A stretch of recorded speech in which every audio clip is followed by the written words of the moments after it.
સમાજ એટલે શું? આ સમાજની કડવી પણ સાચી સચ્ચાઈ જાણો છો તમે? જ્યારે કોઈ છોકરી ભાગીને લગ્ન કરે તો તેના પરિવારવાળા તેને તાના મારે છે, અને જો જાતે જ લગ્ન કરાવે તો કે તારા નસીબની વાત છે બેટા, થોડું સહન કર તો સારું થઈ જશે. અને અંતે થાય છે છોકરી કાં તો આત્મહત્યા કરી લે છે કે પછી સાસરી પક્ષના લોકો તેને મારી નાખે છે, અને સમાજ છેલ્લે બેસણામાં આવશે, ચા પીને જતું રહેશે.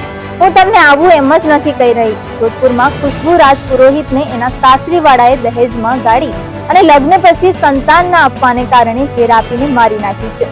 ફરી એક પરિવારે પોતાની દીકરી ખોઈ છે. આવી ઘટના તો સમાજમાં બને છે અને બનતી રહેશે, કેમ કે સમાજને છોકરી મરે તે મંજૂર છે, પણ પોતાના મા બાપને ત્યાં આવીને રહે તે મંજૂર નથી.